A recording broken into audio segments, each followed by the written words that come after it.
누가복음 7장 44절로 50절 읽겠습니다.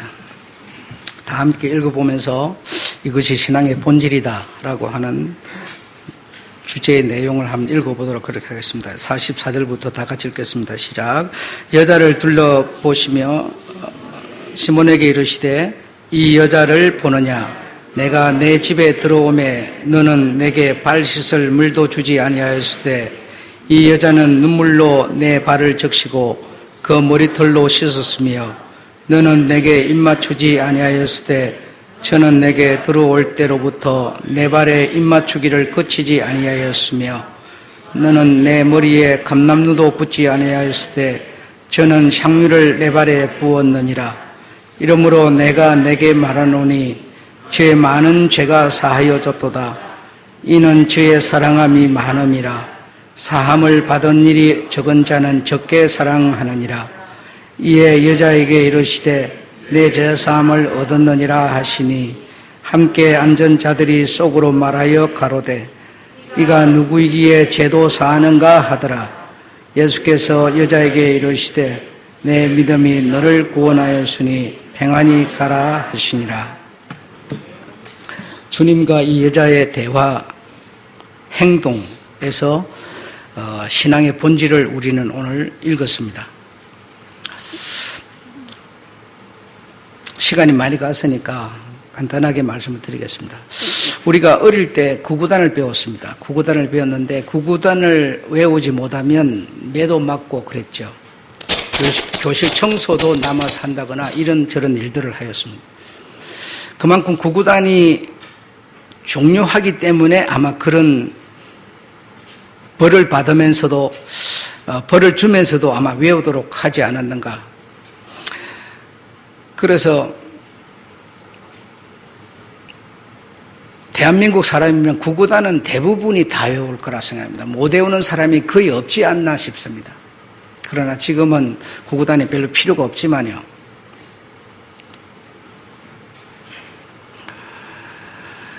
여러분, 우리 주일학생들이 나와가지고 여기서 발표할 때 보면요. 야, 어떻게 저런 걸 배웠지? 상상이 초월되죠. 난 아마 그거 하라면 아마 못하고 죽을 것 같아요. 그 아이들이 너무 잘 외우잖아요. 잘 외우지만 그 외운 것의 내용이 저들과 상관이 있을까요? 상관이 없습니다. 구구단을 우리가 외워 있지만 구구단은 나에게 무엇을 가르쳐 주는가 하면 구구단을 외운 것으로 만점을 주려는 게 아니고 구구단은 숫자는 정직을 말하는 겁니다. 정직하게 살라는 거죠. 숫자처럼 속이지 말고 숫자는 속여지는 게 아니죠. 그래서 숫자처럼 정직하게 살라고 하는 것이 구구단이 가지고 있는 의미라는 겁니다. 아이들이 아무리 잘 외웠다고 해서 외운 그것이 저들에게 만점이라 저들이 외운 그 내용의 의미를 가지고 저들이 사는 것이 중요한 것이지 외운 것이 중요한 게 아니죠. 구구단이 중요한 게 아니죠. 지금 구구단 필요 없지 않습니까? 네.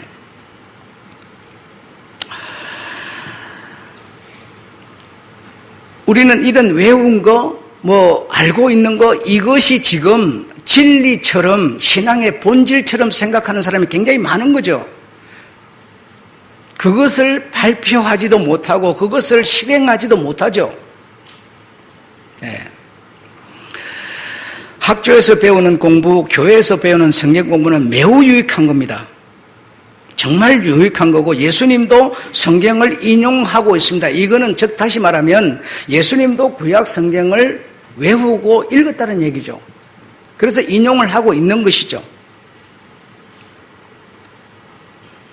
학교 수업을, 교회 수업을 많이 받았다고 해서 진리를 가진 것이 아니라 진리의 본질에 있는 것이 아니라 그런 것을 외움으로써 그런 것을 공부를 함으로써 그것이 가르쳐주는 내용에 따라서 살라는 것이죠.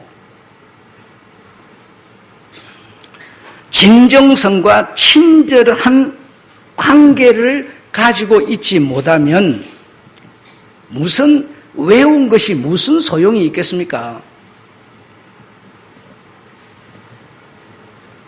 시몬이라는 사람은 지난 시간에 바리새인 시몬, 그는 굉장히 많이 배웠고 누구도 가히 따라갈 수 없는 지식을 갖고 있었지만 그는 주님에 대해서 전혀 친절하지 못했습니다. 주님에 대해서 진정성이 하나도 없었습니다. 그냥 예법이나 따라서 자기 체면치레나 하고 있었습니다.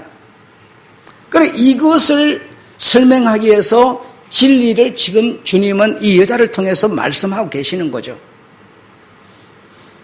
그래서 이 시몬은 뛰어난 사람이었지만 바리새인은 쉽게 될 수 있는 사람이 아니었지만 그에게는 진실도 진정도 친절함도 없었다라는 것이죠. 지식과 친절을 혼돈하는 사람이 많이 있습니다. 내가 성경 공부가 대한민국에 얼마나 많은지 모릅니다. 대한민국처럼 성경 공부가 많은 나라가 없어요.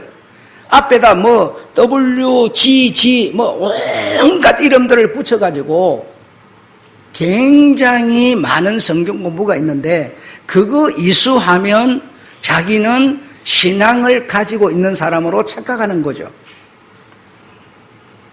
그리고 이러한 직분을 가졌다고 해서 내가 어릴 때 교회를 다닌 경험이 있다고 해서 어떤 계명이나 교리를 내가 알고 있다고 해서 아니라는 것이죠.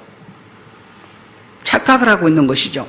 이 지식과 친밀한 것은 다르는 것이죠. 지식을 가졌으면, 지식을 들었으면 더 친절 그분과 진정한 관계를 맺어야 할 텐데 그렇지를 못하다는 것이죠.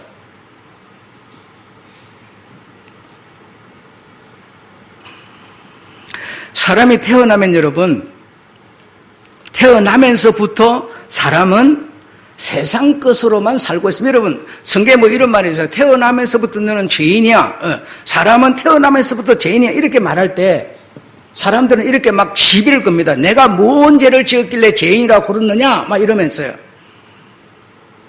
그러니까 세상에 태어나가지고 뭔 죄를 지으면 그때 이제 죄인이 되는 줄 알아요. 그리고 죄를 안 지으면 죄인이 아닌 줄 알아요.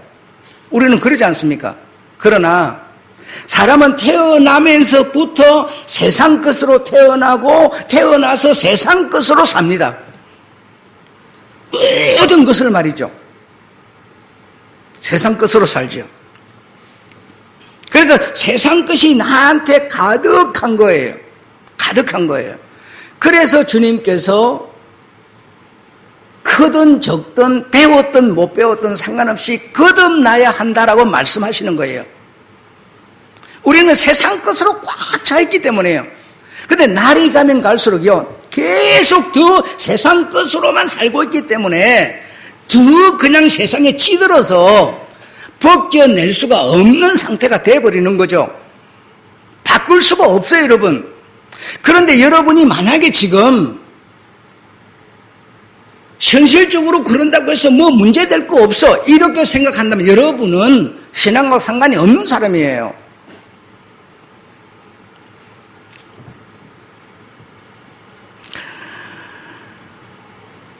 앞으로 내가 얼마를 오래 더 여전히 산다 하더라도 역시 나는요, 세상 것으로 살고 있다면요, 나는 달라질 게 아무것도 없어요. 어느 시점에선가 딱 한 단계를 뛰어넘는 그 한 단계와 결배를 하는 상황이 벌어지지 않으면 우리는 주님의 나라 또는 어떤 이 신앙의 어떤 삶 속으로 우리가 들어갈 수가 없습니다. 그래, 우리는 그냥 있다 보면 점점 되겠죠. 아니요. 점점 세상으로 가는 것이지 점점 신앙으로 오지는 않아요, 여러분. 그래, 그 생각 자체를 우리가 바꾸지 못하면 신앙인이 될 수 없습니다.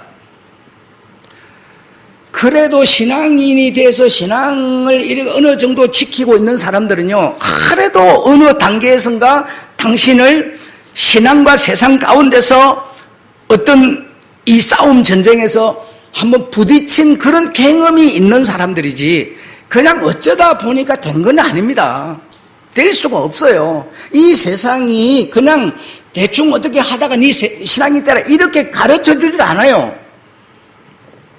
리드를 안 해주죠. 절대로 그렇게 안 되죠, 여러분. 그렇게 안 되는 건데 나는 그렇게 될 거라고 생각하고 있으면 그것을 우리가 회개하고 돌이켜야 된다는 겁니다. 돌이켜야 돼요. 그런데 우리는 언젠가는 믿게 해주겠지. 여러분, 어떤 엄마가 자식을 위해서 많이 기도하니까 됐다고. 여러분, 이렇게 생각하잖아요. 될 만한 사람이어서 된 겁니다. 엄마가 기도해서가 아니고요. 그놈이 세상을 벗어버리고 주님의 품으로 가려고 하는 될 만한 사람이었어요. 그래서 된 거지. 엄마가 기도하니까 기도에 어떻게 자기가 어떻게 변화되가 그런 게 아니에요. 그래, 그런 신비적이고 미묘한 얘기들에 우리의 생각을 뺏기지 마시고요. 내 하기 나름이에요. 지금 주님은 뭐라고 그러냐? 네가 이렇게 하였으니 그렇게 말해요. 네가 이렇게 하였으니 죄 사함을 받았느니라 라고 말합니다. 이렇게 하였으니. 내가 안 하는데 누가 막 옆에서 이렇게 이렇게 또 좀 이렇게 해준다고 되는 게 아니고요. 네가 이렇게 하였으니 너는 죄 사함을 받았고 구원을 받았느니라고 말씀하시는 거죠.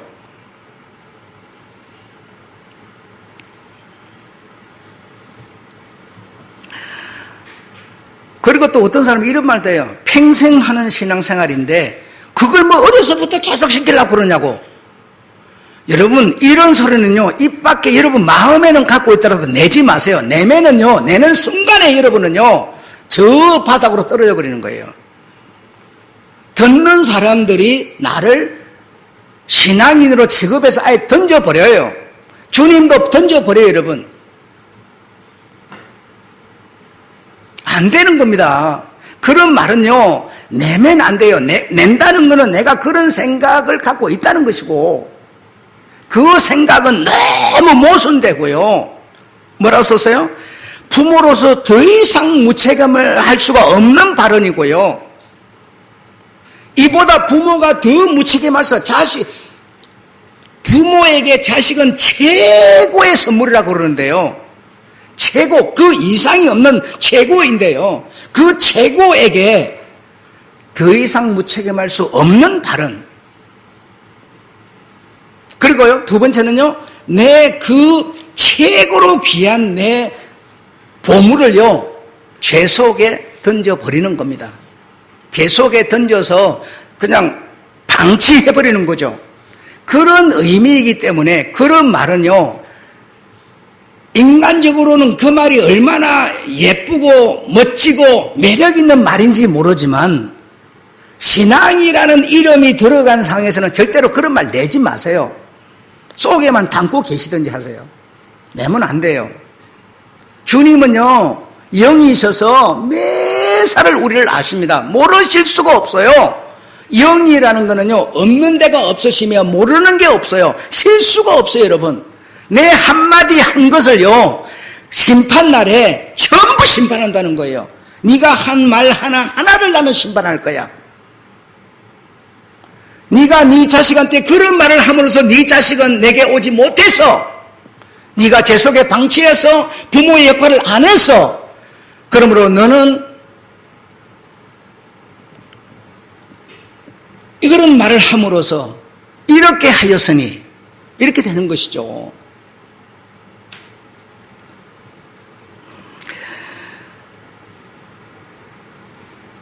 말이라는 것은 우리의 마음을 담는 그릇이라고 그랬죠. 어느 말. 근데 말을 갖다가 내 마음을 담는 그릇인데 말을 엉뚱한 말을 해버리게 되면 어떻게 되겠습니까? 안 되는 겁니다. 그 말을 들은 자식은 그래, 맞아. 엄마 말이 맞아. 아빠 말이 맞아. 내가 평생을 신앙생활이 돼. 평생 신앙생활을 하지 말다가 내일 모레 이제 죽을 때가 딱 느껴지니까 그때 가서 나 믿을게 그러면 정말 모르고 있다가 그때 가서 믿을게 했다면 모르지만요. 이리저리 전부 다 알고 있다가 그렇게 말하면 주님이 아이고 좋다 어서 오너라 그렇게 할 거겠습니까요? 그래서 성경에 보면요. 죄는 죄인데요, 용서받을 수 있는 죄가 있고요, 용서받지 못하는 죄가 있다고 요한 1서에서 말씀하고 계십니다. 용서받지 못할 죄 얘기를 왜 내가 합니까? 그 말은 내 속에 뭘 갖고 있다는 거예요? 그런 마음을 갖고 있다는 거예요. 이거는 여러분 절대로 우리가 경계해야 되는 얘기라는 거 여러분 아시기 바랍니다. 그리고요, 이거 해놓고 이거 해놓고 할게요. 내가 좀 부자가 되면요, 그때 가서 11조 할게요. 이런 말도 하지 마세요. 그 말에 주님은요, 옳소할 리도 없고요, 아무도 그 말을 듣고요, 좋게 봐줄 사람이 없습니다.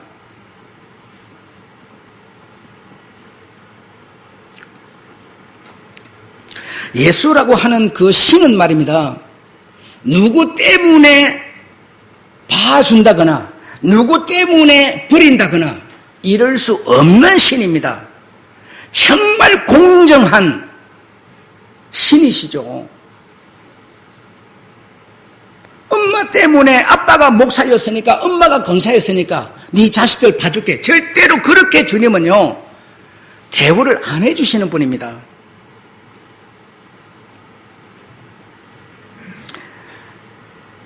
그래서 예수님을 믿도록, 예수 자신을 믿도록 주님이 어떤 특별한 어떤 대우를 해줘가지고 믿도록 만드시는 분이 아니라는 거죠. 아니라는 거죠. 그래서 여러분이 정말 옳은 신앙인이 되려면요, 사생결단을 하는 겁니다. 사생결단을. 예수보다 더 좋은 거 없네. 보물도, 세상의 영광도, 권세의 지위도 예수보다 더 좋은 것이 없다고 결단을 내려버려야 신앙이 되는 겁니다. 세상 속에 이름 난 사람 하나 있잖아요. 감사원장 최원장. 여러분, 그분은요 자기가 한 얘기 때문에요 지가 감옥을 가는 거예요. 그냥 조사받을 것도 없는데도 조사받는 거예요. 내가 예수를 거역할 수 없다는 겁니다. 여러분, 높은 자리에 있으면요 그 지보다 더 높은 사람의 체면 때문에 너무너무 힘든 거예요. 그걸 뿌리친다는 것은, 뿌리치는 것이 신앙입니다. 신앙의 힘이 아니고는 그렇게 안 되는 거예요. 부모는 자식한테요 바로 예수가 성도에게 같은 의미를 갖고 있어요. 그래서 부모는 자식을 죄에 방치해서도 안 되고요, 부모 말 때문에 자식이 교회 생활을 하는데 지장을 줘서도 안 되는 겁니다. 절대적으로.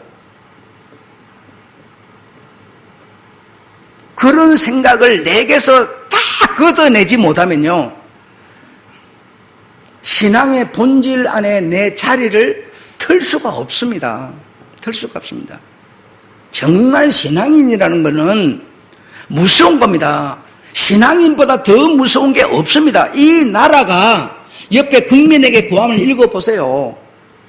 이렇게 만들어 가려면요 걸림돌이 하나가 있어요. 여러분 뭔지 혹시 아시는 분? 신앙인입니다. 신앙인이요 이렇게 이들이 만들어 갈 때 딱 걸림돌은요 신앙인밖에 없어요. 그런데 여러분이 저들이 뭐라 그러면 건들, 저리 말하면 건들 이래버리면요 신앙이 무슨 의미가 있습니까?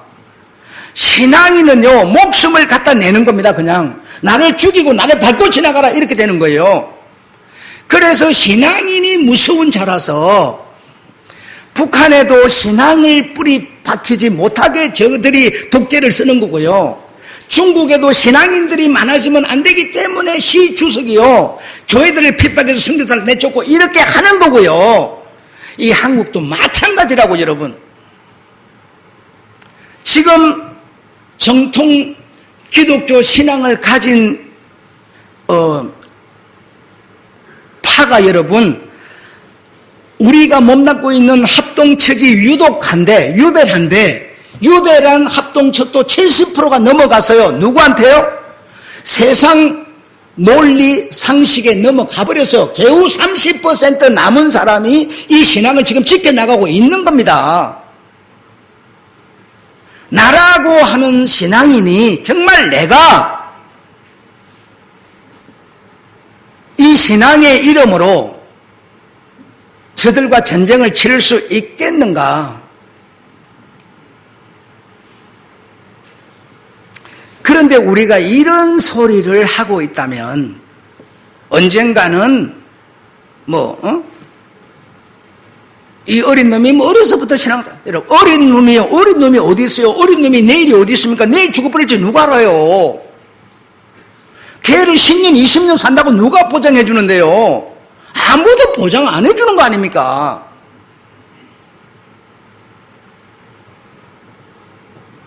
언젠가는 믿게 해주겠지. 누가요? 주님은 특별 대우를 안 하신다니까요? 하시지 않으세요. 절대로 하시지 않으세요. 그러면요, 주님 스스로가요, 진리에서 무너져 버리는 겁니다. 그거 갖고 진리시기 때문에 그래요. 심판자는 오점이 있으면 심판을 할 수가 없는 거예요.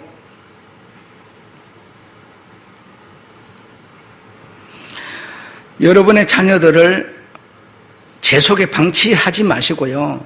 지 스스로 그리 되는 건 어쩔 수 없지만 부모가 은근히 그리 되기를 바라는 부모도 꽤 있거든요.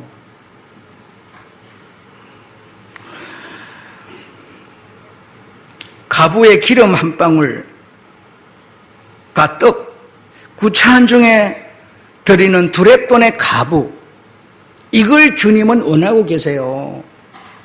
내가 돈 좀 벌면 좀 부자 되면 절대로 그런 소리는 아예 입 밖에 내지 마세요. 차라리 속에 감춰놓으면 모르잖아요, 아무도. 예수님의 기쁨을 얻지 못하는 거, 예수님의 위로를 받지 못하는 거, 그게 바로 지옥입니다. 정말 예수님의 위로를 못 받는다면, 예수님의 관심, 예수님의 사랑을 받지 못한다면 그게 지옥이죠. 아무쪼록 여러분, 내가 하는 소리 하나 때문에, 내가 행동 하나 하는 것 때문에 예수님의 기쁨을 얻으시고 예수님의 위로를 받으시는 여러분 되시기를 축원합니다. 정말 위대해 보이는 그 바리새인 집에 이 여자가 조그마한 종지에 향유 가지고 와가지고 죄인이라고, 예수라는 분이 정말 이 선지자라면 이 여자가 죄인인 줄 알 거야, 막 이렇게까지 비난하고 비꼬고 있는데도 이 여자는 그 향유를 가지고 기어이 그 비난을 받으면서 그 집에 들어와서 예수의 팔에 그 향유를 붓고, 당신의 영광인 여자의 영광은 뭡니까? 머리 아닙니까? 머리를 가지고 그 발을 지금 닦고 있어요. 이렇게 하는 여자를 보고 예수께서는 네가 이런 일을 함으로 너는 속죄함을 받았느니라고 말씀하십니다.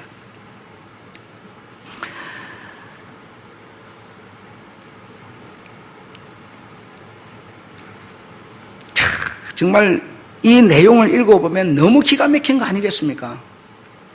여러분 삶 속에서, 여러분의 언어 속에서 주님이 기뻐할 수 있는 언어, 예수님이 기뻐할 수 있는 행동 하시는 여러분, 그래서 여러분이 위로를 받으시고 기쁨을 받으시는 여러분 되시기를 주의 이름으로 축원합니다.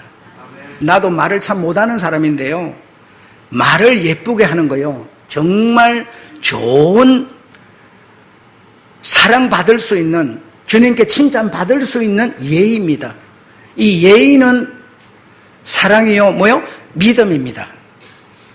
내가 믿음이 있노라, 사랑이 있노라 하면서 예의를 통해서 사랑은 나타나는 거죠. 믿음이 보여지는 거죠. 정말 그런 여러분 되시고, 세상 여러분 주변에 수많은 사람이요, 민물처럼 쏠려 내려가고 신앙에 무너져 가더라도 여러분은 정말 마지막 때의 결사대로 남으시기 바랍니다. 그러셔서 정말 주님의 그 이름을, 주님의 그 말씀을 부여잡고 이 세상과 싸워내시는 여러분 되시기를 축원합니다. 교통사고 나신 우리 권사님 괜찮습니까? 축복드립니다. 축하합니다. 참, 교통사고 나셨는데 가보지도 못하고. 코로나가 참 감사하네. 잘 나으시고 건강하시기 바랍니다. 여러분, 아무쪼록 정말 매 순간순간마다 여러분이 하는 그 소리, 이거는 정말 내 몫이지 않습니까? 아무도 주장하지 않지 않습니까? 소리로 주님께 기쁨을, 주님께 위로를 받으시는 여러분 되시기를 축원합니다. 그리고 오늘 공동회의를 통해서 여러분 들으셨는데 정말 1년 동안 교회가 운영되도록 헌금해 주신 여러분에게 정말 두 손 모아 감사드립니다. 정말 두 손 모아 감사드립니다. 주님은 그런 여러분들과 함께 일하고 계시는 것이고요. 그런 여러분이 주님께 위로가 되는 것이고 주님께 기쁨이 되는 것이죠. 우리에게 내일은 없습니다. 오늘이 나의 어쩌면 끝일 수도 있습니다. 내일이라고 하는 시간을 더 주면요, 그냥 선물일 뿐이고요, 감사할 뿐입니다. 10년 계획, 20년 계획 세우셔도 좋아요. 그러나 우리 장담할 수 없습니다. 오늘 하루에 감사하고 오늘 하루에 우리가 주님과의 그 친절한 관계를 맺어나가는 것, 이거밖에 없습니다. 예배를 마치겠습니다.